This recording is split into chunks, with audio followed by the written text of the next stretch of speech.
It's put away. Chase for the man in the deep, but the ball will win. Just the boundary England wanted. That brings up the 54, Adam Hollioake, and it's been a really fine knock. Goff come across, took catch, and there's a bouncer. Well, that's not a surprise. How long before the helmet for Michael Bevan?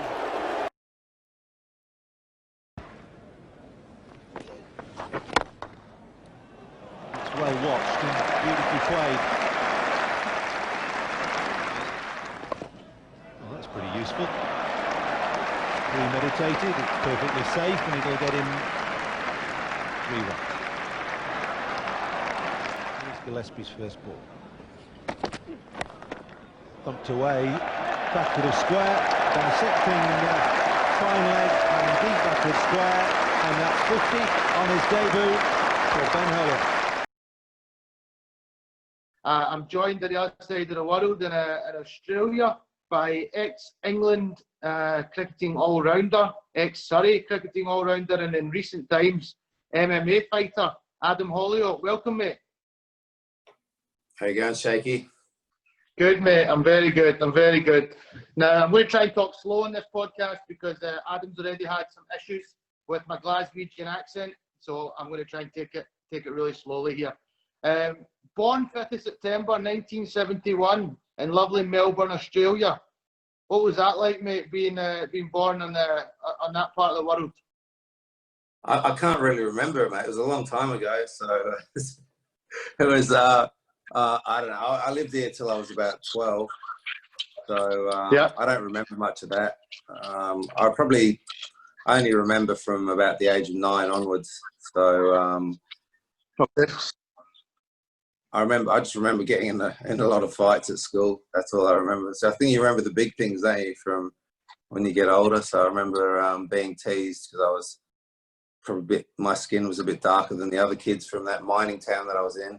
So yeah, that's all about I remember from there. So that was called Ballarat. Is that if I pronounced that correctly? That's right. Yeah, funny accent, but you pronounced it correctly. Yeah. Thank you. So your family had five generations there. I think so. Yeah. I mean, I don't actually know that much about that. That's probably news to me, actually. I know that my dad's side of the family, they're all from Ballarat, and then my mum's side is the one that's a bit confused as to where they actually come from. So they're from all over the place. But yeah, dad's side, they're all Ballarat people. It was a gold mining town from back in the days. I think they've got gold came down in the river, and I think it was the old with the pan. People used to get the pan and sift through the stone for gold. So gold rush territory. Sounds cool. So what was it like? Well, I mean, you only remember from about 9 years onward. But what was it like growing up there? What did you do with yourself around the area? You know, what's your family kind of background? How many siblings were you? You know, did you cousins or anything? What was it like around there? Yeah, that was good. I mean, probably the same as all people my age. There wasn't much to do other than sport and ride your bike, really. So, and the place where I lived was a place called Mount Clear, which is actually just outside Ballarat. It probably had a population of about 900 or something like that. So it was a pretty small place, and everyone knew everybody around there. So it was probably very different to the 20 years that I spent in London, quite the opposite.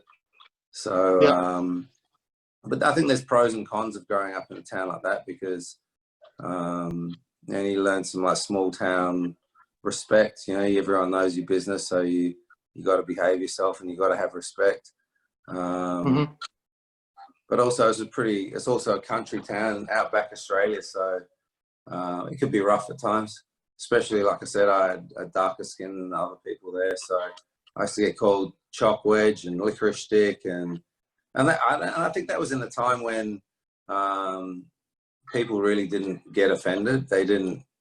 I don't think people deemed that as racist. Now it'd be like clearly racist, but I didn't like it. So at the time, So that's where I used to get in a lot of fights, and it was a pretty basic but brash upbringing.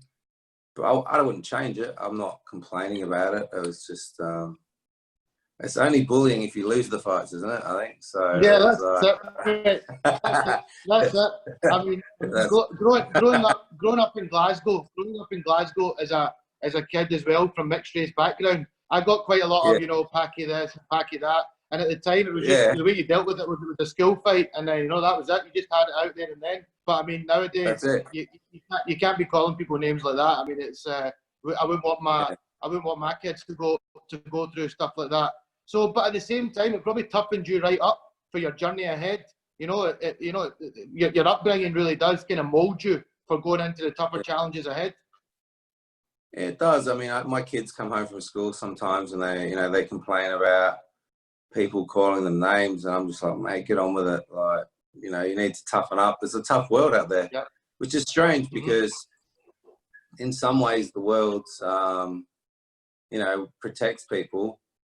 But then in the other way, it's really hard, the world that we're growing up in as well. There's a lot of stuff on the internet and cyber. So it's like we don't develop any resilience in our everyday life, and we try and protect our kids. But then at some stage, they're going to be out there on their own. So I just tell them to get on with it. Like, you don't see me going down to the school on behalf of my kids. I just tell them to sort the problems out themselves. So, and I think that's maybe get the mitts out and couple of combinations just so they're filled up.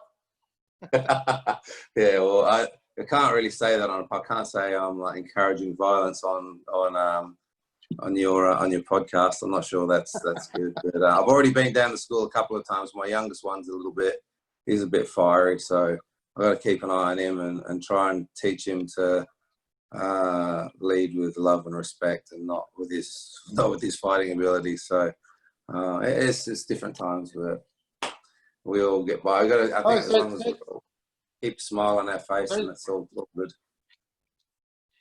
So I mean, you left Australia. You went to Hong Kong. What age were you when you went to Hong Kong? Your dad was an engineer, I believe. Got a job over in Hong Kong, and actually prior to that, when you were in Australia, it didn't sound like cricket was your first sport. It sounded like you were more of an Aussie root. Yeah. So I sort of had a funny upbringing, as in, well, my parents travelled around like from a young age. I was basically based in Melbourne and Ballarat, but there was a period between when I was about 9 and 10 and a half or something like that when I was in Hong Kong, and that's when I first started playing cricket. Really, that's where me and my brother both started and learned to play cricket. Then the nets in the Hong Kong Cricket Club, my dad would play there. There was one net, and we used to just go into practice and play all day, and I think that's probably like most kids. I get a lot of the parents of my kids' friends who ask me, oh, what should I be doing? Should I be they try and pay me money to go and coach their kids. And I said, the best thing you can do is when they're that age, 8, 9, 10, is just set some game up around the house with the tennis ball and, outside in the garage, if you've got a garage or something like that, and just play that way. I think it's just, so I think we did a lot of that. And definitely we were fortunate that they had proper nets, and we had access to proper cricket balls and stuff like that when we were in Hong Kong. And that's probably where I first started liking the game and realizing that I might be okay at it. So you what age were you then when you moved over to London? I was 12, so I was about 12 and a half, something like that. 12, or just about 12, almost 13, I think I was. And what was the cricket? What was the cricket like? What did you start playing initially when you went over there, cricketing wise? Were you in any of the young county setups or anything? Yeah, well, so funnily enough, I landed in England, and I was the big Aussie kid from over there. So it was strange because where I was in Ballarat, I was like the the dark kid in the school, and so then all of a sudden I ended up at St George's College in Weybridge. So I've gone from outback Australia to like one of the like top private schools in England. It was a slight culture shock, and when I got there, I heard all their accents. They were all speaking, you know, very, very well, and Queen's English, and I was like, I thought I was on the Truman Show. I thought it was a comedy. I didn't think people could talk like that, and they were so well mannered, and then I would have come across as pretty brash, I think. So I had to adjust to that, but straight away, I was a big kid when I was 12. I was a lot bigger than the other kids,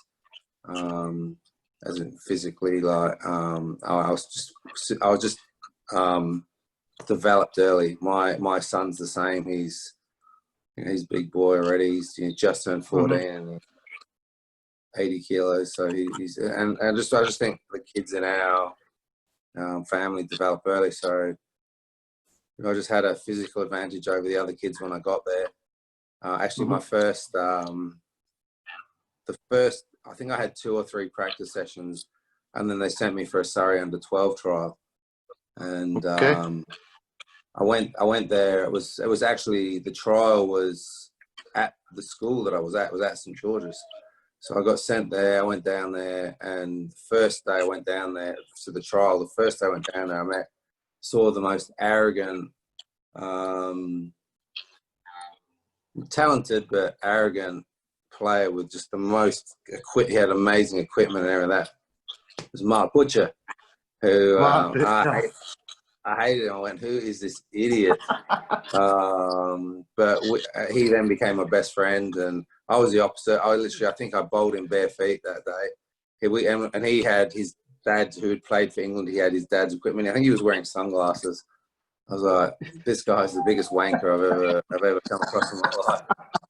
But we've since come on, and he's probably one of my best friends in the world. So completely opposite upbringings, but it was amazing how we hit it off, and we're friends till this day. It's amazing, really. So it's like almost 40 years ago. So incredible. When you think about it, when you look back at these things and you think about where it all started from and how long you've known somebody, it's quite amazing. So were you an all rounder from the start? Were you what was your forte when you were kind of coming into cricket? That's amazing. You should mention that, because today I was training with the Queensland team, and they were just asking me about my bowling and stuff like that, and I was like, when I was young, I was just an out-and-out fast bowler. I used to bat 11 and field fine leg. Didn't have any aspirations to do anything other than run up and bowl fast. I wanted to be the fastest bowler in the world. And I think when I was about 12 or 13, I think I was the fastest 12 or 13-year-old who's ever lived. That's just purely because of my size and strength. So, but then it all went wrong, and everybody else started growing up more than me and taller, and I had a couple of injuries as well. So along the way, I learned that I needed to bat, fielding. I became a specialist fieldsman, and just the whole way. I think probably the feature of my cricket was probably the fact that I kept trying to develop every weakness that I had. I think that was probably, I wasn't the most talented player. I wasn't the fastest. I wasn't the best or the most skillful. But I think I was pretty, I just always worked on my weaknesses. So I never was a captain as a young kid. I never fielded in the slips. I was always, I never batted. But then as I went along, I sort of carried on working on all my weaknesses. And by the end, I wasn't particularly amazing at anything, but I didn't really have any weaknesses either. So that's kind of I mean, my memory of watching you as an ODI cricketer was you could do a bit of everything. I mean, you could take a great catch, you could bowl a nice slower ball, or actually bowl a rapid bouncer to Michael Bevan. I actually just seen that the other day on it just popped up, and I think it was on Twitter or something. We can get on to talk about that, but you had a bit of everything in you. You could try different things out. So did you play in the club? Did you play in the leagues in London at that point as you were coming through as a youngster, making your way in the Surrey junior setup? Were you also playing club cricket? Yeah, I played for a club called Send, and I purely played for them because they were the closest club to, like, geographically the closest place to where I lived, for no other reason than that. It was just around the corner from where I lived, and it was probably the worst ground in Surrey. I think it was actually some rich bloke's back garden. I mean, it's beautiful, don't get me wrong, but there was no love or affection for the facilities. It was a basic clubhouse, but we produced, I'll give you the list of people we produced in there. You go, no, I'm lying. Yeah. So we had me, my brother, Ian Ward.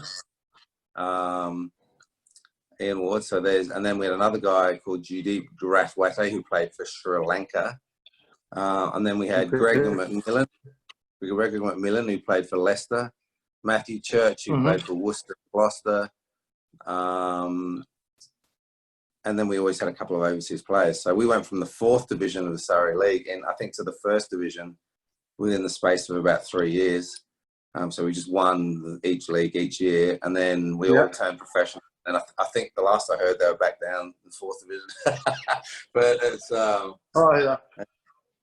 once you all moved on to higher honours, unfortunately the club slipped back down to the bottom of the food chain there. 4 years. Yeah. So are they still in existence? Yeah, the club's there. We had to merge with someone else because I think that guy sold his house at the cricket ground was in the backyard. So, or he didn't want the cricket club being there anymore. So it's now amalgamated with another club. Actually, they've been going through some hard times with Corona, so I've been trying to help them with some fundraising to keep them going. Because that was my first club. I've only ever played at one club. That was it. So, and the same, I played with one club in Perth. So I've only ever been a sort of one club place. So, well, you're very similar in your whole career. You're very similar in your whole career because 1989, you signed for the famous Surrey County Cricket Club. Proud moment for you and your family. Yeah, it was. We needed it because my study wasn't going any good. So otherwise I was going to be either unemployed or in jail, I reckon. So needed something to come good. I was actually a really successful rugby player. I think I preferred rugby to cricket, but rugby at that stage wasn't professional, and it would have involved me having to go to university to carry on. So I was quite grateful to get offered the contract. So get me out of having to study anymore.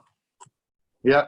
So who was in the squad? I mean, Surrey, probably one of the most successful. Growing up, watching on, there was Warwickshire, there was Surrey. Unbelievable squads. I mean, just to name a couple of your teammates: Alex Stewart, Graham Thorpe, Ali Brown, Mark Ramprakash, Mark Butcher, Alex Tudor, all test players. I mean, that's just a few I've named there. There's probably a couple more. There was your brother as well, who went, your late brother Ben, who went on to play for England as well. I mean, what a squad to be part of. What was it like early days at Surrey? Well, early days it was bizarre. I was just some young kid with a fiery young kid, and I was around these legends. Probably like every young professional, I didn't really deserve to be there, so I had to earn my respect, and I just got my head down, laid low, and just worked hard. Mark Butcher, we both got signed after going to that same under-12 trial together. We both got signed the same year. He was kind of the favourite. He was the favourite son because his dad had played for Surrey, and he was, and I was like the ugly duckling. You know what I mean? I had to work my way through, but they loved him from day one, and I was always sort of just riding on his coattails, trying to tell everyone else that he was my mate, so hopefully the people would like me. But yeah, it was funny. Like, we just kept to ourselves. There was a big seniority thing in those days. They had two separate change rooms. There was the first team change room, second team change room. So it was very much speak when you're spoken to. And it was. I mean, look, don't get me wrong. It was great. We were always aware that we were in a fortunate position, and in the back of my head, I always knew that if I wasn't doing that things would be hard for me. So that was all. I think we were both very grateful for the opportunity. But there's some amazing players. I think at one stage, I think it was about in 1996 or something like that, we had 14 international players in our squad. Wow. So I mean, 3 people who played for their country had to miss out playing for Surrey, which is, so I mean, playing in Surrey. Yeah, that's what I mean. Looking at the team, there would have been days where there was selection discussions even at Surrey, and you're talking about guys that are playing for England. It's just nuts. You wouldn't think that would be possible, but the batting lineup was pretty much half of England's top order. Well, there was one stage where we had Stewart, Thorpe, Ramprakash, Butcher, myself, my brother, Ali Brown, and I think Mark Butcher was the England opener at the time, and he missed out. He didn't get picked because he was bowling at the time, and so that means he was in the England team, but he wasn't in the Surrey team. And there was times when I left myself out of the side. So it was a hard squad, and but everyone realised that we were fortunate to be at the heart of something great. So no one was secure in their spot, and I think that sort of drove us on to be competitive and keep going every day. So yeah, it was a fantastic time, and a good bunch of guys. Just we grew up together. A lot of us we sort of came through the Surrey ranks, so we're all sort of born within 4 or 5 years of each other. So and then I think Alex Tudor and my brother were a bit younger, but it was a pretty amazing period of time. Well, you went on, made your first class debut in 1993, and you were actually awarded your county cap in 1995 when you had a bit of a standout season. You scored 1,099 runs and you took 21 wickets. Is that a season you recall well? I don't remember that one so well. I think I remember 1996 is probably my standout season, when that's the one that sort of where I finally started to. I feel I earned my respect that year. You started sharing the captaincy that year as well with Alex Stewart, so you must have been getting quite highly regarded at that point. Well, I think at that stage I started sharing the captaincy because everyone else had had a go at it and been terrible. So, because Alec was away half the time. Alec was the captain, and then he went away. And then I think Martin Bicknell had a go at it, and he was horrible at it because he was concentrating on his bowling. And then Tony Pygott, he had a go at it. He was horrible. Thorpe wasn't interested. He was just interested in batting. So a few people had a go, and then one day they came to me and they said, "We want to know if you'd be interested in captaining."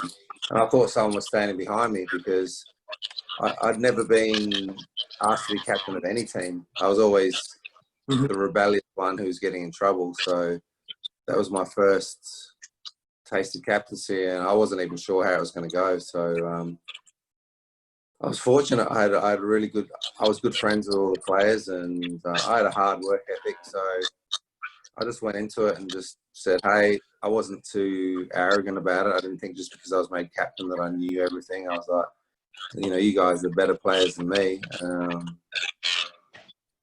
But I've been asked for the job. But I'm the youngest guy here, so I just need your help. So that's how it started out early days, and then I grew into the job and eventually started to become not too bad at it. So no, you went on. I mean, your skills developed along the way. You became you say that kind of in a humble manner, but your leadership skills were one of your main attributes in your career. You went on to lead Surrey properly in '97, so there was no more shared captaincy. You led from '97 until 2003, which included quite a few championship titles. '99, 2000, 2010. You actually led Surrey to 9 trophies in your time as captaincy. That must be something you're bloody proud about. I mean, that's incredible numbers. It is. It's and again, I always get asked what's the, what was the reason why you were able to captain that side to so many competitions, and I'm like, it's simple. Like, we had the best players. A lot of people always try and make out that I had a terrible team and it was my captaincy that took them from a bunch of no ones to 9 trophies in 7 years. But that's not how it was. I had the best players, the best batsmen, the best bowlers. I mean, that said, there's been a lot of sides who have had, you know, the good players, but they don't gel and they don't work. So it needed leadership. I'm not saying that my leadership doesn't matter, but you can't win things without those. I mean, it's not like I took 5 bricklayers, a carpenter, and a nurse, and captained us to 9 trophies in 7 years. It was like that would be cricket. Well, just something I want to touch on. Being from a Pakistani background as well, you had some of the best of the best talent at Surrey from Pakistan. I mean, you will have played with Waqar Younis, Saqlain Mushtaq, Azhar Mahmood. What were these guys like to have around? I mean, serious cricketers. Well, I mean, I think 2 of those guys would. 2 of the. I mean, 2 of them are of the greatest cricketers of all time. I mean, Waqar Younis, probably arguably part of the greatest new ball partnership in the history of the game. It was him and Waqar. Yeah. I mean, there hasn't been anyone better. There's been other people that you could argue were as good, but there's never been an opening partnership that's been better than those 2. So, and when he came to us in 92 or whenever it was, 92, I think it was, he was bowling thunderbolts. He was bowling thunderbolts. He was 19. No one had heard of him. We got told about him by Imran Khan. He said, "Hey, you should pick this guy up." At this stage, he was straight out of the villages, and he turned up. The day he turned up, we were like, "We got a good one here. This guy is so good." And he wasn't, and none of the other sides knew about him, and he was bowling like seriously fast. And then I think the next year he came back and he had developed the reverse swing. The amount of batsmen that were clean bowled, and had to be like picked up off the floor because they'd in swinging Yorkers, they'd ended up face down on the floor with their stumps blown away. It was ridiculous. So that was one amazing period with the Pakistani. And then my favourite of all time is Saqlain, because he's also a very, very, probably one of my best friends ever. He reckons I'm his chauffeur, but the truth of the matter is, he's the worst driver that has ever. There's never been a worse driver. So the first day he drove me, I said, "Nah, mate, you will never drive as long as I'm in the car." So I drove everywhere. So he used to call me his chauffeur, but that's not the truth. But he was, when he came there, and he had just invented the doosra. So and you know, it's common in the game now. Well, not common, but people can do it. Back then, people were like, nobody. Yes, he was the first. He was the first to invent it.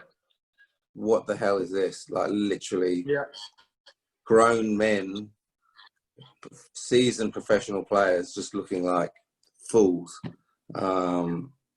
It was probably, so those 2 things, Waqar first coming with his reverse swing, and then Saqlain with the doosra, was 2 remarkable periods of time just to be involved in. Yeah. I mean, when you've got 2 special guys, bowlers like that, they can win you matches, you know, single-handedly. So as a captain, you're pretty lucky to have that. You're, like you say, you were blessed with talent. You had so many options: batters, bowlers, all-rounders. You pretty much everything at Surrey. So, you know, it was a really successful period. And then you also got rewarded for your success in '96 when you made your England ODI debut against Pakistan, I believe, in 2 ODIs. That's right, yeah. Yeah, it was weird. What's your memory? Well, my memories of that is that I thought I might have a chance of playing for England in '95, but I didn't get picked. And then in '96, I hadn't really paid too much attention to the fact that there was a series coming up. And then I had a phone call, I had a message on my phone saying that I'd been picked. I didn't have a mobile phone, that was my hotel phone. I was like, in the old days when the red dot, I've been told I'd been picked to play for England. I was like, what England? Is there like a England A team? It was like, wow, I was straight into the England team. So, yeah, that was an amazing. So that was kind of like, and that starts in 4 or 5 days. So didn't really have much time to think about it. And the Pakistan side at that time they were all basically the ex-Surrey team. So I was like, Waka, as I was playing Sack Lane, they had an amazing side. Said Anwar, Amir Sahel, Moen Khan. So they're an incredible side. It was just great to be sharing the field with those guys. And what was the England team? What was your squad? Who were the kind of the main boys at that point that who were you playing with that was in the side in that squad? So Atherton was the captain, and then Alec. I mean, so Alec and Graham were there. Graham Thorpe were there. So it was good to come into the side and have some Surrey guys in there. And then Nick Knight was the opener. I think he scored a couple hundreds in that series. But it was it was a good series. I remember at that stage my bowling wasn't particularly going that well in county cricket. And then I got 4 for 20 on my debut, and then 4 for 40 in my second game. Nice. But I think there may have, there was a suggestion that there may have been some match fixing involved. So all right, okay. I was walking around thinking, wow, I've just got 8 wickets in 2 games, my first 2 games for England. But then that sort of got dampened when all my Surrey teammates were keen to remind me that those guys probably got paid to get out to me. So. Oh, listen, if it wasn't proven in a court, then listen, they're your wickets, mate. Take those 2 for. Exactly, you got to be there, haven't you? That's it. You then went on, and this has got to be probably the proudest moments in your whole cricket career. You made your Test debut. You actually made your Test debut alongside your late brother, Ben Hollioake. You had a good Test. You had a decent Test. You scored 45 runs in the first innings against the Aussies, and you also took a couple of wickets. That phone call and taking the field with your late brother, how, that must be something that you'll cherish for as long as you live. It's weird because earlier in that summer we played against Australia in the one days, and we beat them 3-0, and I got man of the series. My brother got man of the match, and everything was like, I think at that stage I had a batting average for England of like 120 and a bowling average of about 6.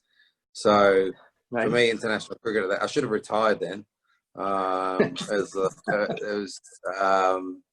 Cricket was going really well. My brother just played his first game for England, and he got 60. And so I think, remember, we just thought it was just a matter of time before we were going to make our debuts. And when I look back on it, I was like, I don't think we really appreciated the moment. I think it was sort of all happening at that stage, because the one-day series was earlier in the summer, and then off the back of that we had everything happening in the summer. We were asked to go here and singing on stage with Elton John and really partying with Robbie Williams. It was just like, it was a crazy kind of time in life.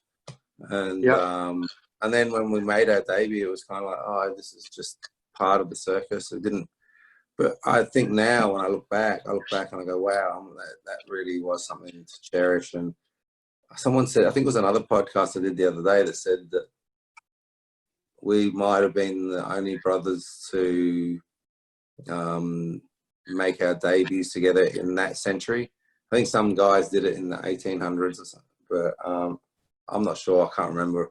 Or we might have been the last brothers to the only brothers to debut together. I can't remember. There was something which I remember going, wow, that's, at the time, that was lost on us. We were just like a couple young. What amazing though, mate. Like the 2 boys from Ballarat, playing 2 brothers taking the field for England Test team. What a story! I mean, you Yeah. probably when you were growing up, you wouldn't have thought that. But you're right. At the time when these things happen, you don't appreciate them. You're probably sitting there now, just thinking, that's one of the special times in life. What was the memory of the game? I mean, like I said, you've done well. You had a decent outing in your first test. Yeah, I remember it because it was pretty fierce battle. Every time I played against Australia, there was always a pretty fierce battle. They loved reminding me that I was originally from Australia. Yeah.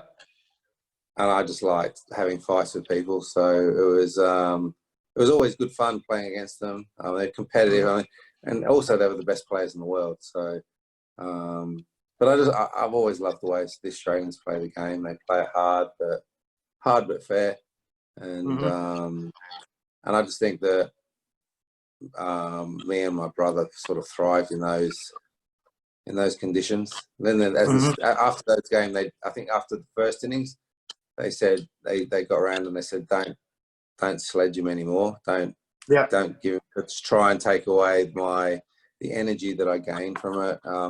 I haven't got the best concentration, so they decided to just leave me on my own, and eventually my concentration would break, which it does. But all the while they were sledging me, it was keeping me engaged and keeping me and concentrating and kept me interested in the game. So after that, when they stopped sledging me, it just felt wrong. I wasn't comfortable at all. I'm not used to that. I've been sledged since I was in Ballarat. I've been sledged by Australians since I was 9. So it just felt weird. It felt wrong. But good, good spot by them though, because they obviously seen that if we give them a bit, you were ready to give a bit back, and that was bringing the best out of you. So they've quickly read it. Just shows the way conversations probably happen in the changing room between the top players. They just say, let's just leave that guy be. And you sound like you got a bit confused and bored almost at the wicket, thinking, what's going on here? I want to fight.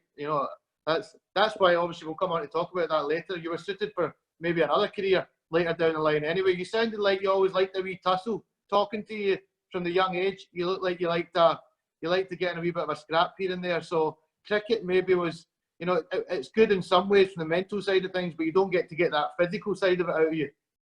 Yeah, I'm not sure. I mean, looking back in hindsight, I'm not sure cricket was the game that I was best suited to, but I've definitely my physical attributes are definitely probably more suited to other games than cricket.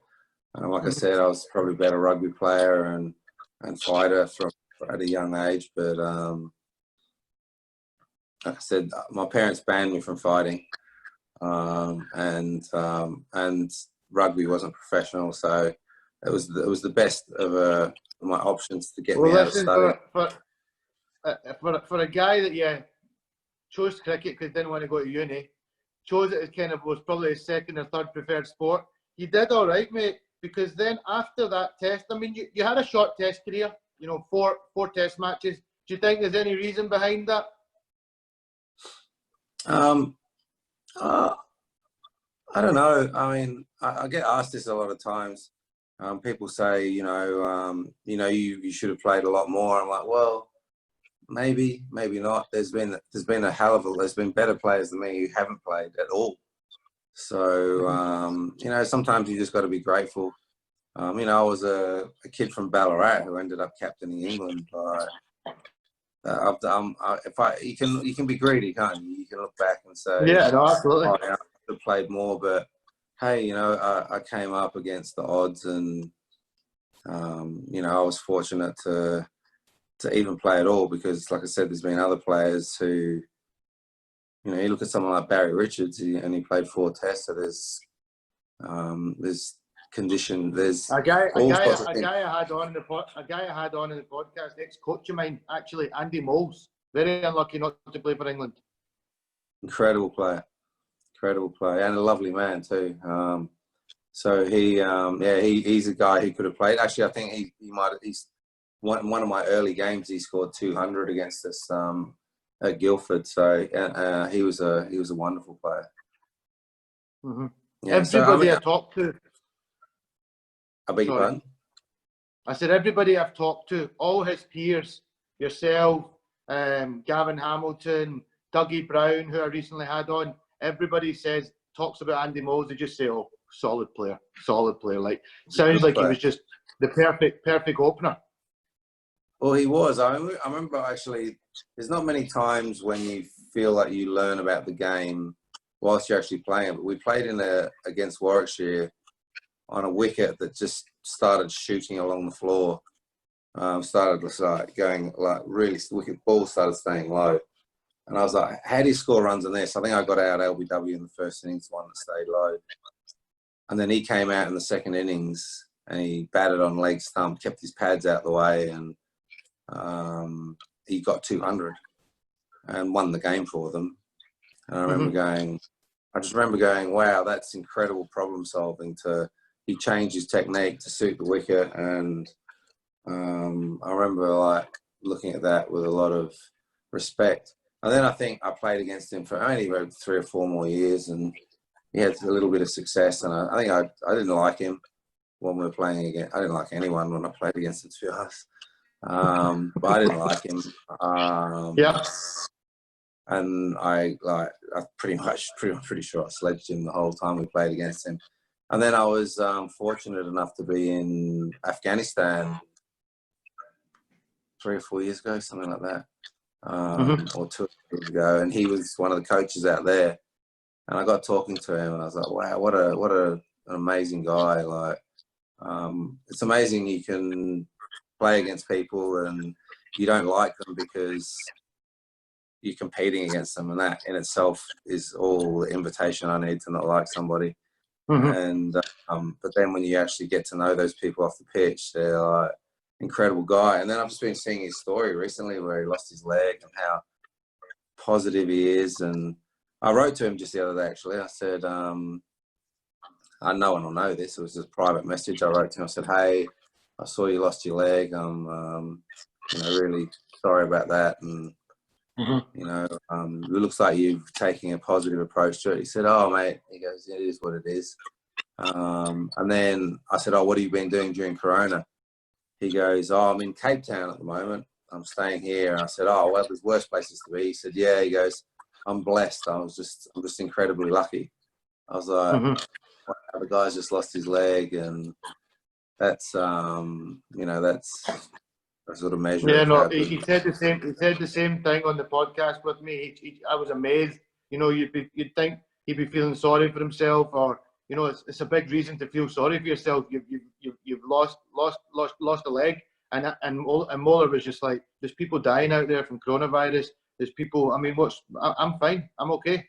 I've got my prosthetic leg, and I'm working things out, and I'm plodding along." And it was just inspiring to see somebody speak like that. So it's good that you both were able to like each other down the line, even though look, it's like that. It's when you play against people, there's so many people. I used to play a lot of cricket against Ireland, and I hated them. I used to just dislike them so much.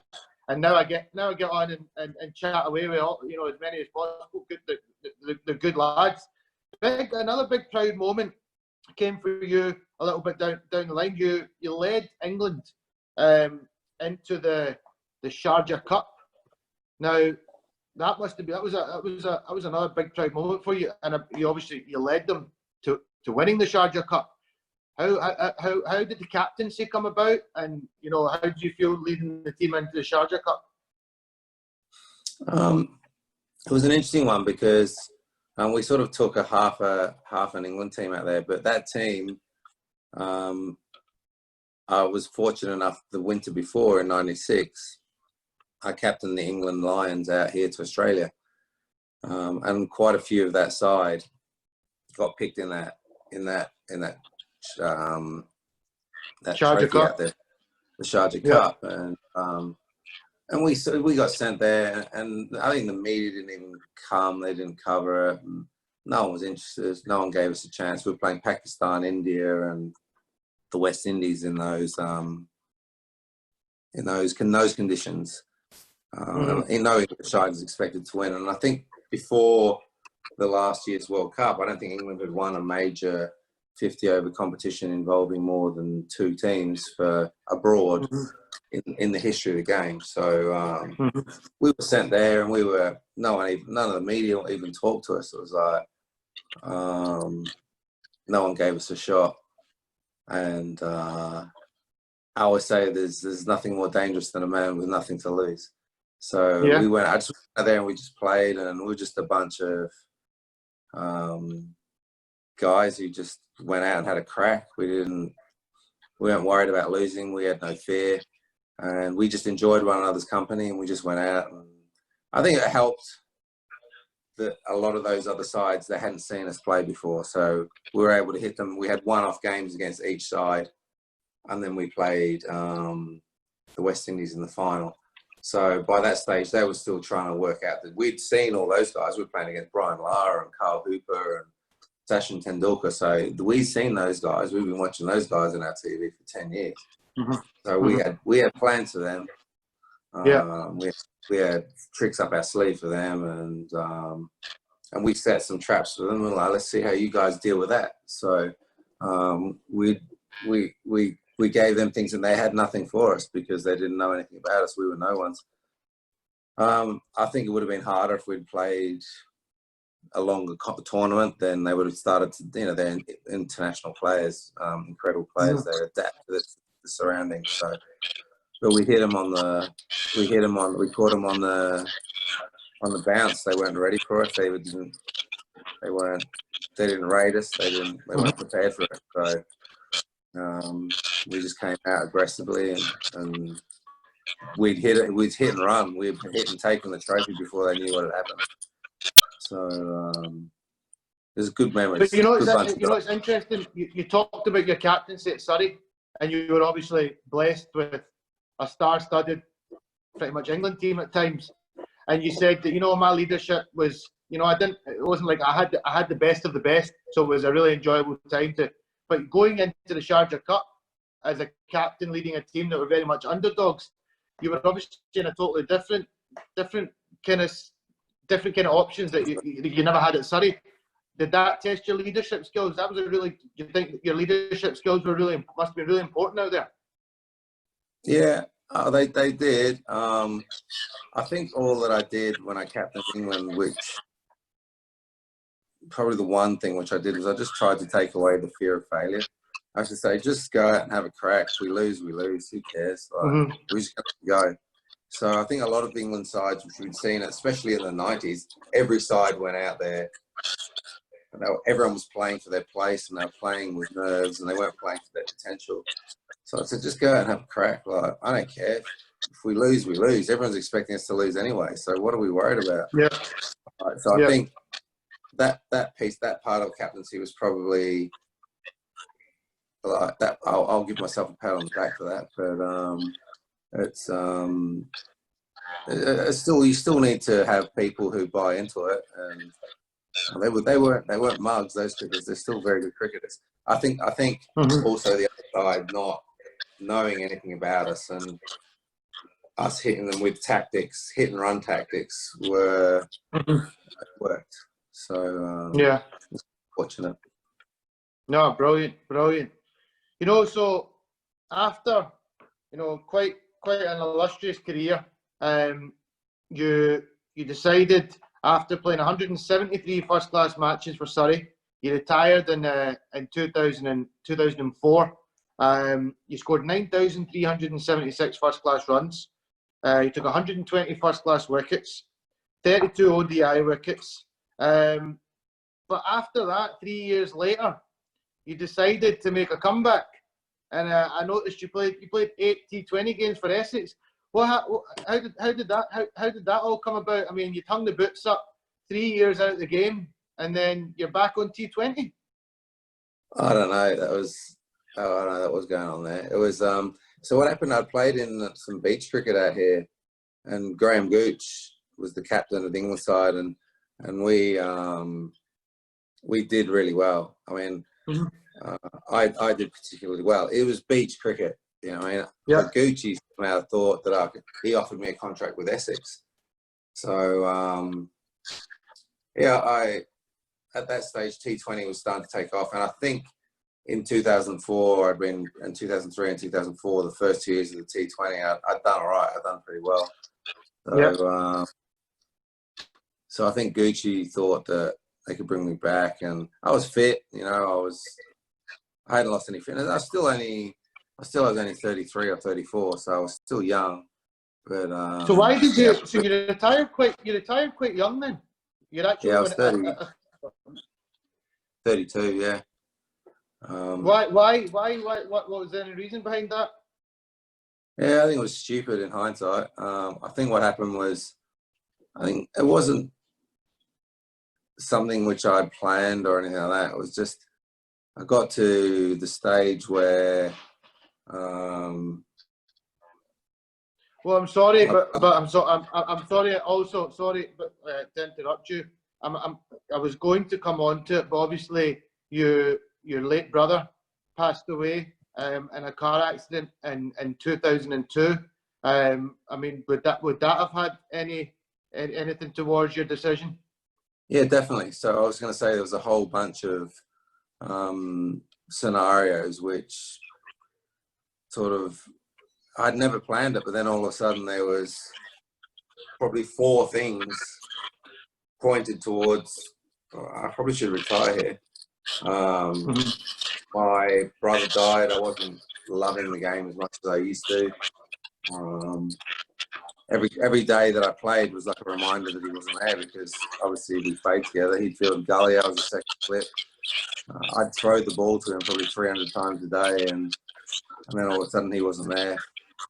I was earning financially. I was doing well because I had set myself up away from cricket pretty well with a property development company. So I didn't need to financially play. At the time, my ex-wife she was from Australia. My family were back in Australia, and they were dealing with my brother's death. So all of a sudden I was like, well, it would make sense to just retire and go back and be with my family and support them. And I don't need to do anything. I didn't need any more money. I didn't feel like I needed any more.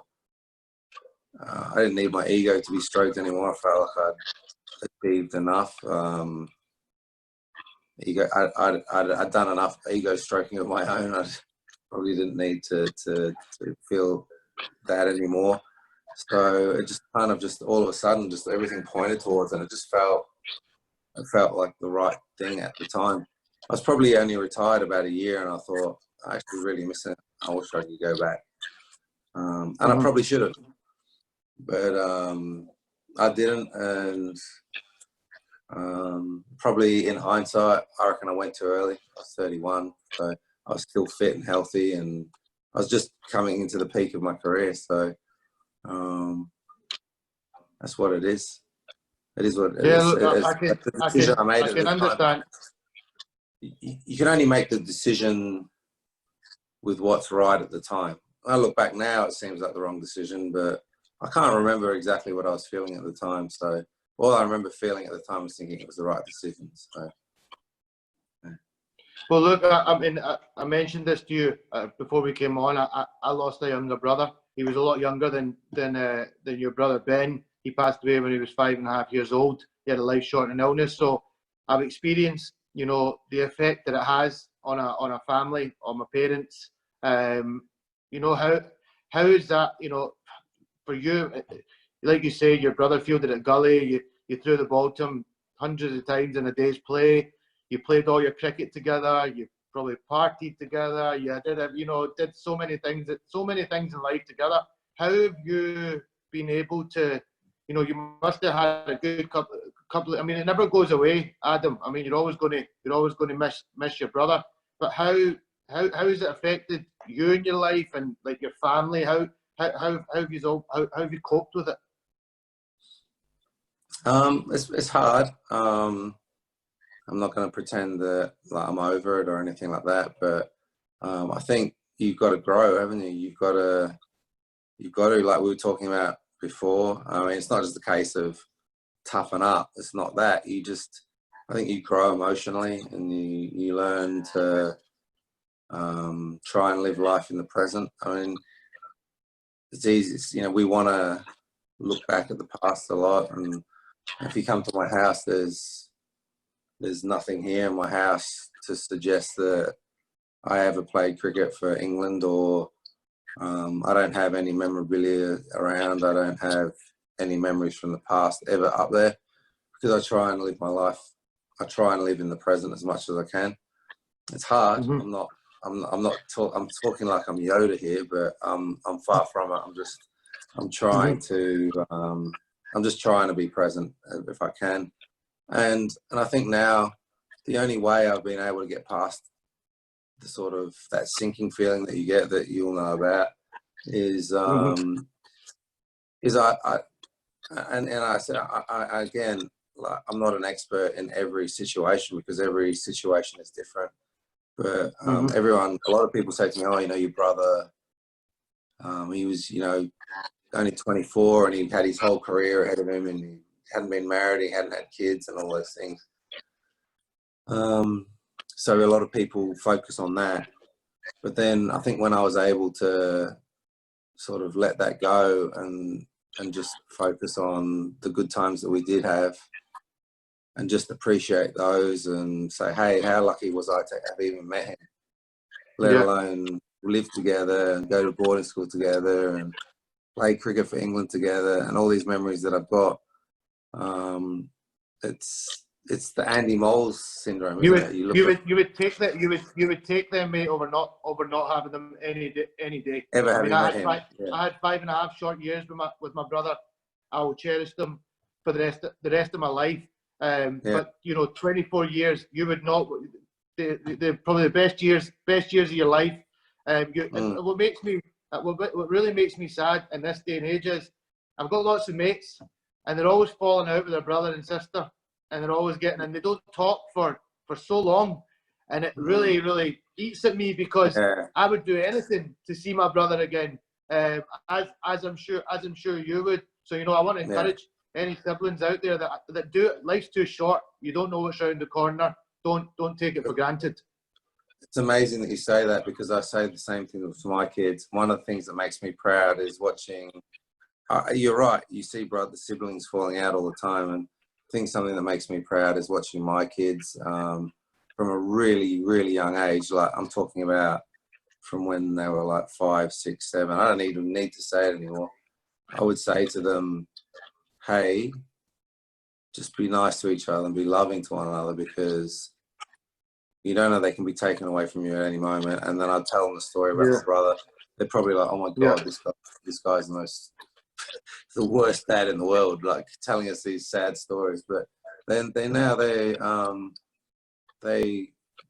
stick up for one another. Of course they bicker at times, of course they we're adults and we do it. So, but I'm really proud that they you know, they care, and they don't have weeks or months where they don't talk to each other. So that's a really good point you make, actually. No, look, it was a very sad time for the cricketing world and cricket. I mean, Ben was, like you say, larger than life. He was tipped to just go on and achieve so many things. But you know what? Amazing young man. And you know, I've always thought about you and your family, because I've experienced loss of a brother, and it's sort of when I contacted you, I feel like I've, you know, got that to share with you, because I mean, it's part of life. It's part of life. Loss, you know, loss happens to people in all shapes and forms. But it's good to see that you went on, and okay, you left cricket, which is a big decision for you to do. You went back and played a little bit of cricket again, but you went on to do some amazing things. I mean, I want to touch on your charity stuff that I think seemed to be you got involved because of, you know, the way I read about it, to do with what, you know, you lost your brother, and I think you wanted to do something good, and you got involved with the Chase hospice, children's hospice. You undertook a challenge, right? If you can correct me if I'm wrong here, if any of this is wrong, but you undertook a challenge where you walked from Edinburgh, then you sailed the English Channel from Brighton to Deepit, Deep. I don't even know how to pronounce Dieppe. pronounce that. Dieppe, and then you rode from there to Gibraltar. You finally ended up in Tangiers, and the journey took you over 2 months. And from what came out of that was you raised hundreds of thousands of pounds for the charity. That's got to be one of the most proudest moments in your life. You know, you played Test cricket, but doing something like that must have been amazing. Yeah, and it's an interesting story, and it sort of comes back to what you were saying about your brother before. So it came about because every year I'd go down to Guildford. So we play a couple of games down in Guildford every year. And there was this old gentleman, his name was John Hastings, and he was a patron of this charity called Chase, which is for children with terminal illnesses who aren't going to make adulthood. And every year, he's a nice old guy. He'd come and he'd speak to me, and hey, I was sort of alluded to the fact that I wasn't the best guy when I was young. I had a big ego, and just there trying to, I don't know, just for my own fulfillment and like on my own journey. I wasn't really thinking about other people too much. And every year I'd go to Guildford, he'd say, hey, will you come and help out with our charity? And I was like, yeah, hey, I'm pretty busy, you know, I'm an important guy, I'm captain of England, and what do you want? I'll sign a shirt, I'll sign a photo for you. Like, he wanted me to get involved with the charity. So I was like, I haven't got time for that. I'm too busy. Captain of Surrey, captain of England, like, and I'm embarrassed when I look back on it. But that's what I was at that stage. I was, you know, I wasn't a well-rounded person, and then he kept coming every year, same time. I'd see the guy at the same part of the ground every time. Anyway, I don't know, my brother died, and I was down there, and I was at Guildford, and he came to me, and he came there, and he was like really polite about my brother, and he said, you know, and he didn't ask me, he was just there to pay his respects. So then just something made me say, hey, what's going on with the charity? And I don't know what it was. I don't know why I asked that day. And he said, oh, you know, we're doing this. We're having a gathering for all the patrons of Chase, and we're going to try and raise money to build a hospice. And I said, hey, I'd like to come along. I don't know why I said that, but I went along. And I remember sitting there, and there was everyone in that room, they were all parents, and their kids were either dying or they'd lost their kids already to terminal illness. And I was looking around, and I was like, these guys have lost their kids, and here I am, like, feeling sorry for myself. Like, these people lost their own kids.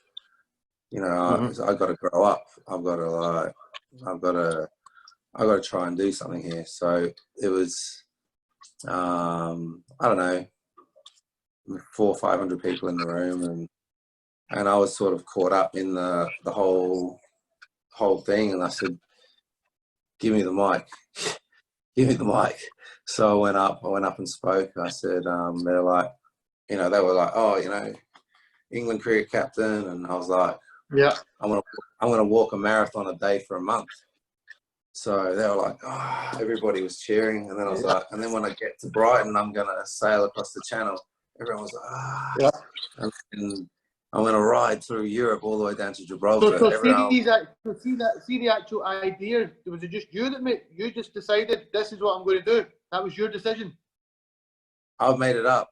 I had the microphone in my hand. It was like, my ego was running away. So then they said, when we get to Gibraltar, we're going to row across to Africa. And then everyone was like, and then I was like, better stop there. I don't know. I don't know. That sounds like, I want to end up in the South Pole if we keep going. So we stopped, and then I came off the stage, and everyone was cheering me and patting me on the back. And then I had to ask someone, I said, is that even possible? I don't even know. Can we do that? And then I had to begin, you know, logistically planning it and trying to make it worthwhile. So, we did a marathon a day for a month, walking. and then sailed So who across. did it? How many people? How many people did it with you? Did you get some mates involved, or? Yeah, there was some mates. Scott Welsh, who fought for the world heavyweight title. Ian Sutcliffe, who played for Leicester. Matt Church, who played for Gloucester and Worcester. And my dad. We did it. Took 2 months. It was like hell, but it was also probably one of the greatest things that I've done. And those people, they're not that I did it with. They're not like friends anymore. They're like brothers. So it's incredible thing. I put it up there with anything that I've ever achieved. And I think after that, I think I changed after that. It was like, as a person, I think I just changed. It was like, I stopped. I still got a big ego, but I stopped thinking just only about me, and I started becoming more aware of other people. I'm not perfect. I'm certainly no angel. I'm not a saint, but I think it opened my eyes to other things outside of just me. So I don't know, that sort of changed me a lot around that time. It was interesting when I looked into that. It's called Chase Hospice. My little brother was part of a hospice called Chaz. Don't know if you've ever heard of that as well. So it's CHAS, and it's pretty much the same thing.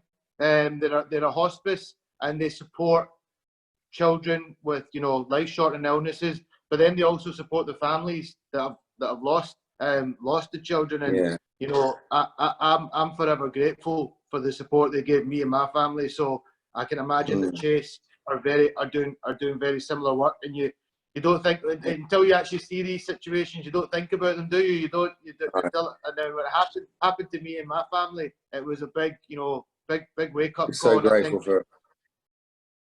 No, There's actually one story from there was I went there and I took Eric Clapton down there one day. He's now also a patron for the charity, and we went there. And Eric Clapton, he's a big deal in my book anyway. He's a big deal. Yeah. So we went down there, and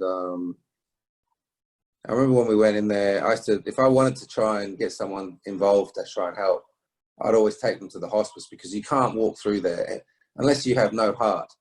You can't help but be moved, or you can't help but want to try and do something. So I was like, I'll take Eric there. I'll take him and I'll show him around. So I went around there, and then when I got there, the ladies, the nurses and that, they're like, oh, look, we're probably not going to be able to get you around because there's a little kid who's probably going to die like any time now, and probably not the right place for you guys to be, but we'll hustle you around. And so we walked around, and then we were halfway around, and there's one particular room where it's the best room in the whole hospice.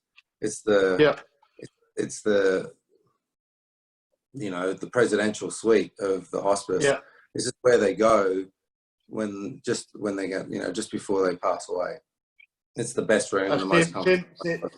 Same with my brother in the hospice. He was in it. It was like presidential, but it's got a temperature controller and everything in it as well. So you can spend time there, but then you can actually leave the body there for it. My brother, after he passed away, stayed in that suite for a day or so, and family and friends could come and visit. But sorry to interrupt you, it just made me think about that as well. Was that the same kind of same setup? It's the same sort of thing. I think it's just the idea is that it's the best room in the place, and obviously it's probably the toughest moments, and everything's just the best that they can get. So I think they're trying to turn what's the worst moment into something more palatable.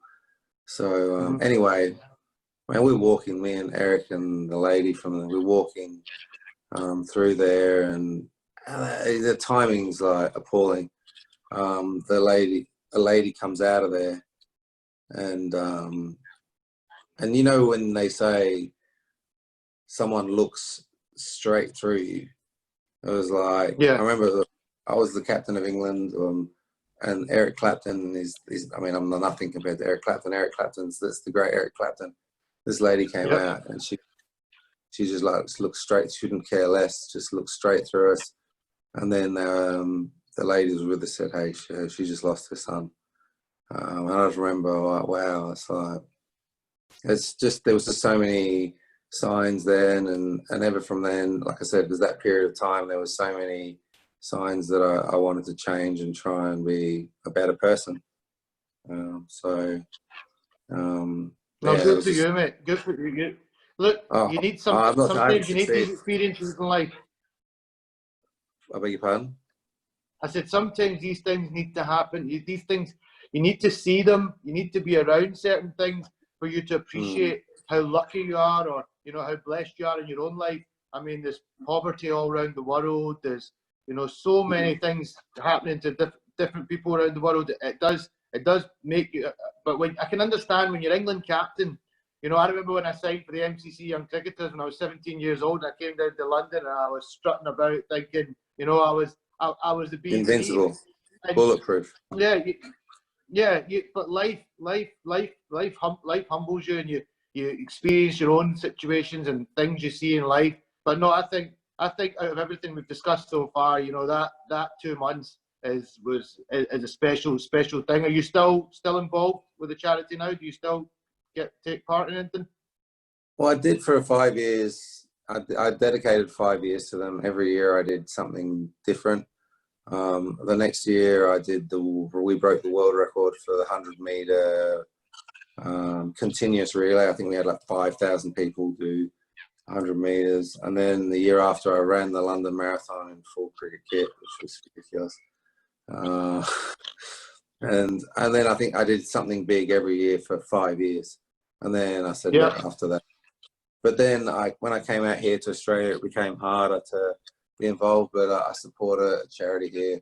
Did another 5 years supporting a charity here called Paradise Kids, which is again for children with life-limiting illnesses. So I supported them, and so I kind of like, I kind of try and stay involved in stuff as much as I can. I'll be honest, at the moment I'm not doing a lot, but I want to try and when I'm busy. I mean, you've got three kids, is it? 3 kids. Yeah, so I'm sure they're keeping you pretty busy. I mean, before we came on, you were doing some taxiing. Actually, you were away getting the wee man back from work. So I can imagine they keep you very busy now. Yeah, well, I'm a single dad too. So and then I coach the Queensland cricket team, and I got 2 businesses that I'm involved with as well. So yeah, I'm busy. I'm kept busy. Yeah. So I think it's something that I do want to get into back again. I want to try and do some stuff, and mainly probably for selfish reasons, because I think I do feel good about myself when I'm doing those things, and so there is an element of selfishness about it as well, where it's not just self-satisfaction, but ultimately you're wanting your satisfaction you're getting. You want to know that that's helping somebody. I don't think it's necessarily, if you were only doing it for yourself and it was only you that was benefiting from it, then I could say, okay, then that is really. But I think the fact that, if you're going to go and do 2 months like you did, you're going to want to know at the back end of it that it's helped. This, you're not going to do that. You're not going to do that just to know, right? Okay, I don't know what came out the back end of that. I killed myself for 2 months. I don't even know what it is. I'm not just supporting the sports shoe companies because I went through about 5 pairs of trainers. So listen, the one thing I wanted another exciting thing. 2012. You talked about your youth. You like getting in a bit of a tussle. You like getting in a sledge here and there on the cricket field that kept you going. But you notched it up a bit. I mean, your parents might not have been, were maybe not so impressed by this, considering they didn't want you to fight. But you started initially with boxing. You had a boxing bout at light heavyweight, and you knocked a guy out in the 4th round. But again, was that planned, or was that just a spur of the moment thing? Adam Hollioake just sitting one day and he decides, you know what, I'm going down the boxing route. No, it's just one of those things. Like I think I sort of said before that my parents didn't want me going down there. I'd done boxing since I was 12. Okay. So it's something that during the off seasons I used to box, and I'd always be sparring with people who were, you know, like world champions. So it's something that I've always. I don't know why. I've always enjoyed it. Sometimes I wish I'd enjoyed golf. I just don't like golf, so it would be much less painful.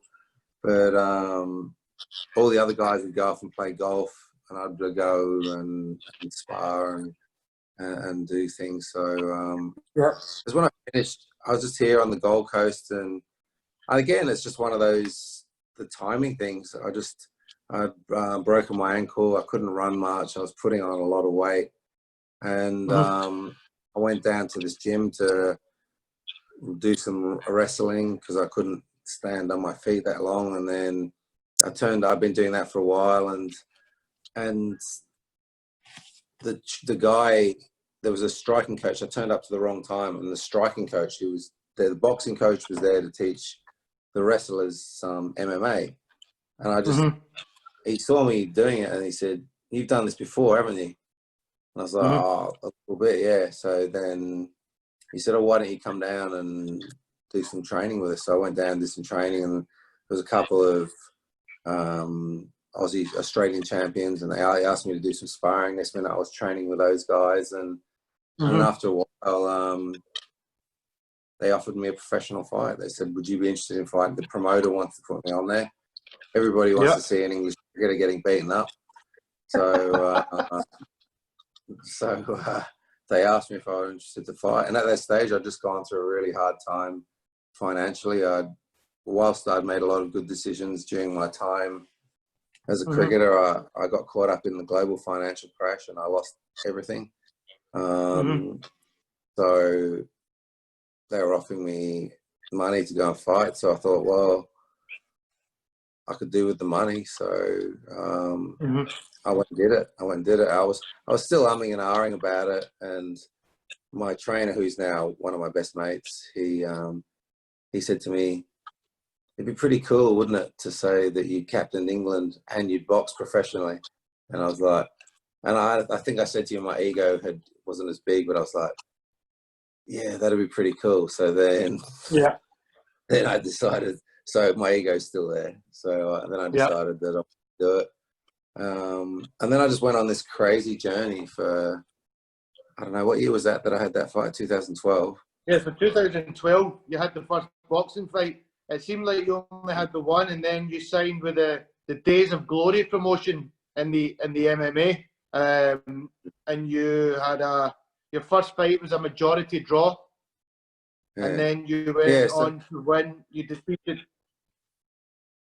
Yeah, so I went off. I ended up having, like, I think all in all about 17 or 18 fights over a period of between 2012 and, I don't know, 2016 or 2017. So so it was like a crazy period, and I fought everywhere. I fought London, I fought in Jakarta, down in Christchurch, in Dubai, all around Australia. It was like a crazy period of my life, and some stages I was fighting, you know, 4 or 5 fights in 6 months. You know what I mean? And that's a lot. Yeah, it was a crazy period of my life. And then one day I just didn't want to do it anymore. Same thing. I was just like, I can't think of anything worse than being punched in the face one more time. So I just didn't want to do it anymore.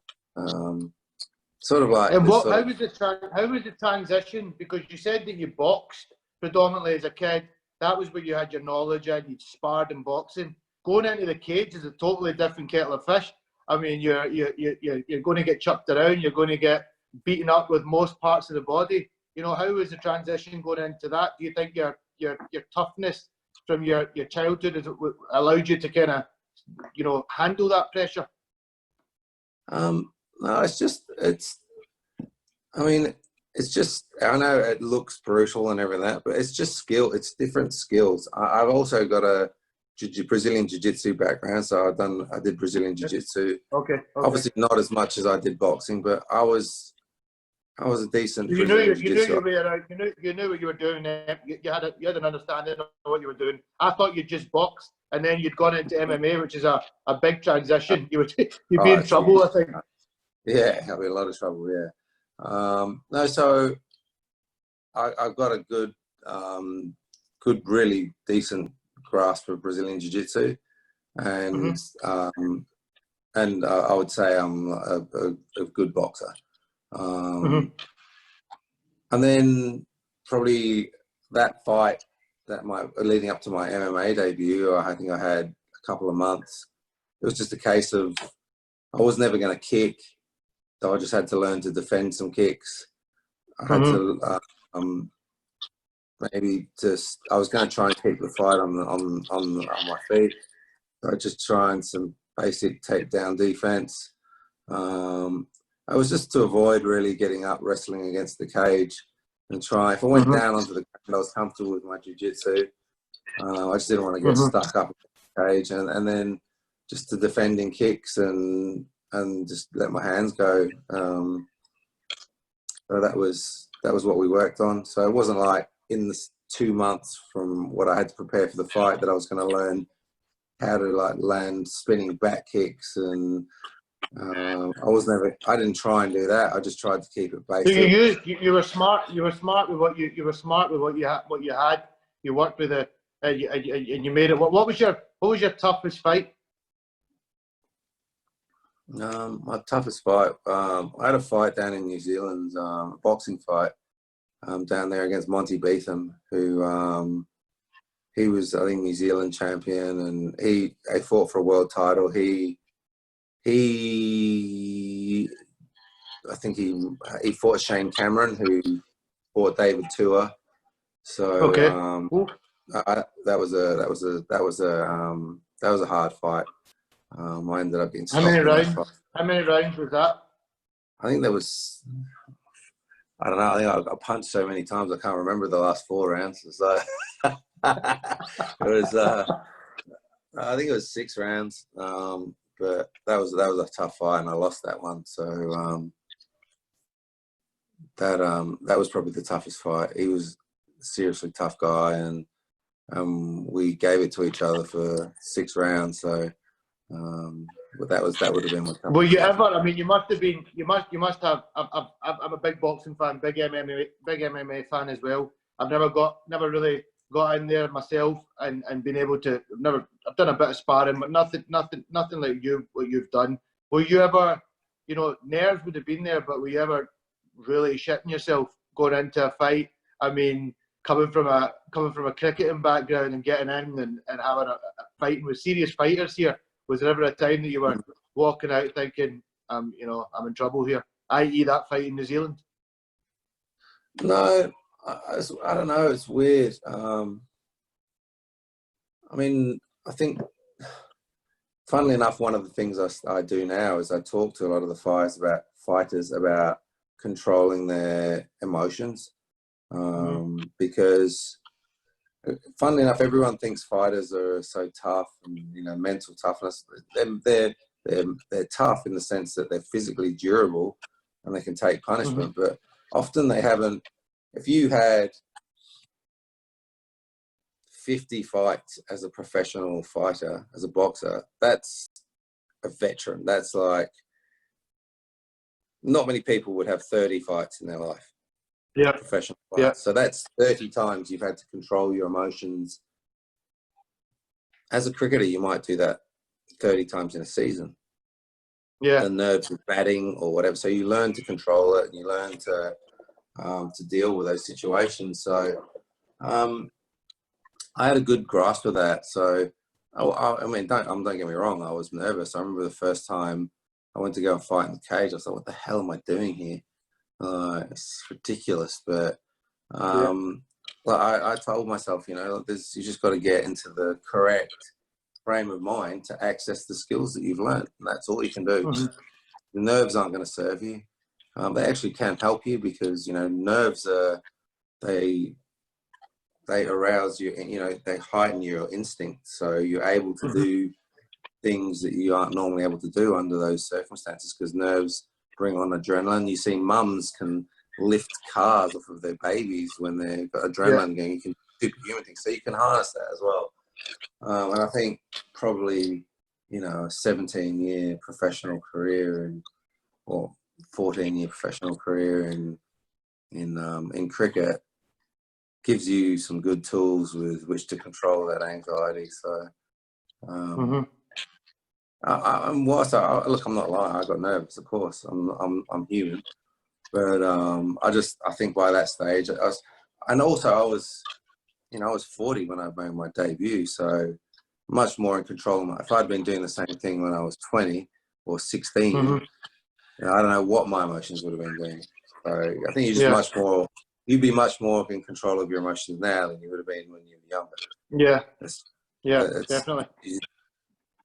You've been through everything. I've been through stuff. By the time I'm 40, I'd been through everything. I've been through being picked for Surrey, being picked for England, dropped by England. I'd lost my brother. I'd had children. I'd had money. I'd lost my money. So I've been through stuff. My resilience is high. I've been through a lot of stuff. So when going, what are you going to do? Beat me up in a cage? It's like, I've seen everything. Do you know what I mean? It's not, you can't scare me. So it's like, I think at the age of 40 to have 18 fights, that's pretty impressive going, mate. I mean, most people would be getting to 40 and probably thinking, right, I'm going to hang the gloves up, and you've went out and had an MMA and boxing career. It's incredible. Don't get me wrong. Instead of picking the boxing gloves up, I wouldn't have minded picking up my pipe and slippers, but I needed the money.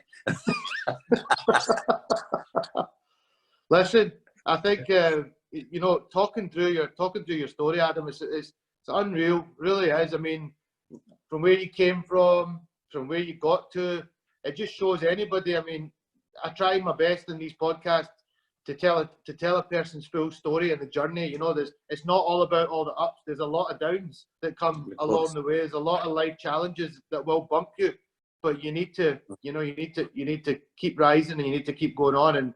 And for you to, at the age of 40, do what you did, I think is amazing. I would like to ask you a few quick questions just to finish up with. Proudest moment of your cricket career?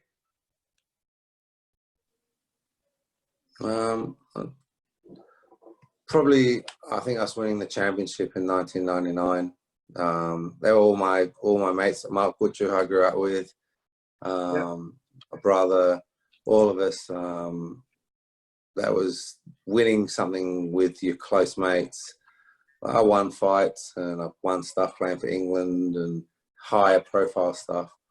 But I think just winning with people you're growing up with, and that's the best. So 99. Best cricketer you played with and against? With 1997, the 1997 Sack Lane Mushtaq, or the 1993 Waqar Yunus. It's a tie. Those two guys were just ridiculous. It's a hard one. It's a hard one to pick between those. Yeah. And who's the best you played against? It's the best I played against. Cricketer. Yeah. I think probably the best cricketer. It's again, I think it's a tie. It's between Muralitharan and Shane Warne. Yeah. I mean, they're both unbelievable for different. I mean, they're both spinners, but they're both unbelievable for different reasons. Muralitharan is the best bowler that I've ever played against. But Shane Warne, just he was not a bad bowler as well, but on top of that, he was very intelligent, and his cricketing knowledge and nous was outstanding. So I'd say those two guys. I know those two guys. I'm only supposed to have one, but they keep choosing two. No, you can have two. You can have two. I'm excited by that. It's all good. I lose. Who's your best mate in cricket? My best mate in cricket. Well, you said Sackline. You did say Sackline was up there. One of your closest, he's definitely up there. He'd definitely be up there. He'd be in my top 5. But I'll probably say Ian Sutcliffe. Alex Tudor's another close friend of mine.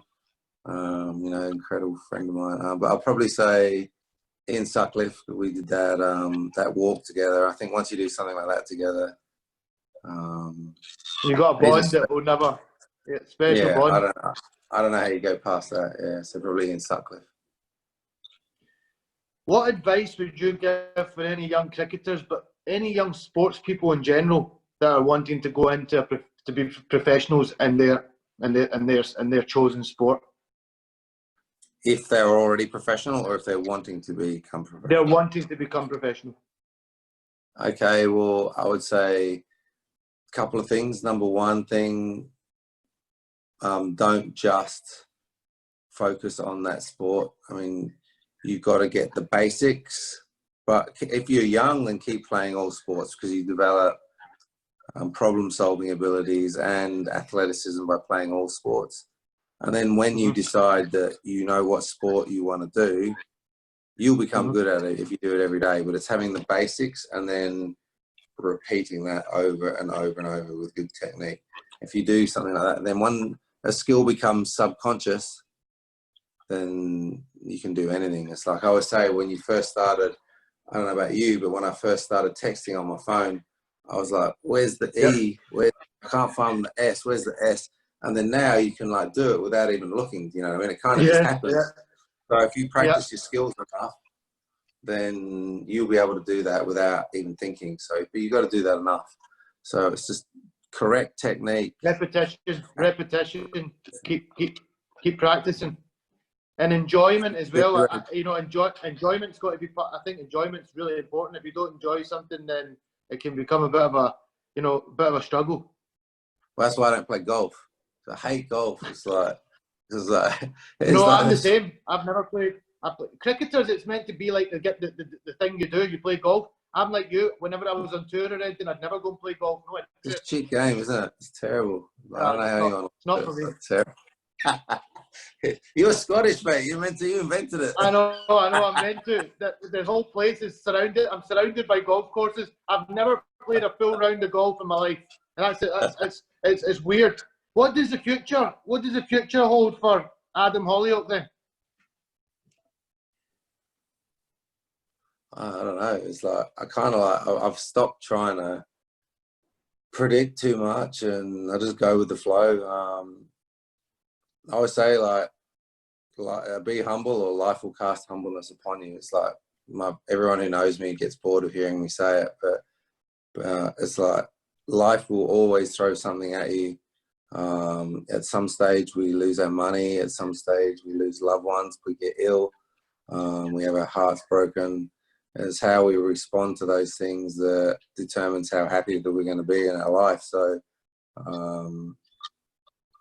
I just go through just trying to enjoy life, and just adapt to my scenario, adapt to my environment, whatever that is. I'd like to claim this quote, but I can't. It's like, it's not the strongest nor the most intelligent species that survives. It's the one that's most adaptable to change. So it's obviously Charles Darwin, but I just think that you adapt to your situation, and whatever happens, you just adapt to that. And if you start planning things too much, then you can't go in the direction you need to be able to go. You need to be like liquid and be able to move wherever you need to be able to go. No, it's brilliant. So it's brilliant. By having a plan, sometimes you're putting restrictions on yourself. If I say I want to do that, then I might be missing an opportunity that's coming over here if I'm just focused on that. That's great. It's great advice you've given. It's great to see what your view is on life. You seem like you've really evolved through the years as a person. You know, as a cricketer, as a person in your personal life, and you know you've done a lot of amazing things. I'm sure you're a great role model for your kids, and they'll go into follow in your footsteps and do lots of great things in their life as well. I just want to say thank you. We had, I really appreciate you taking your time out to speak to me. It means a lot to me.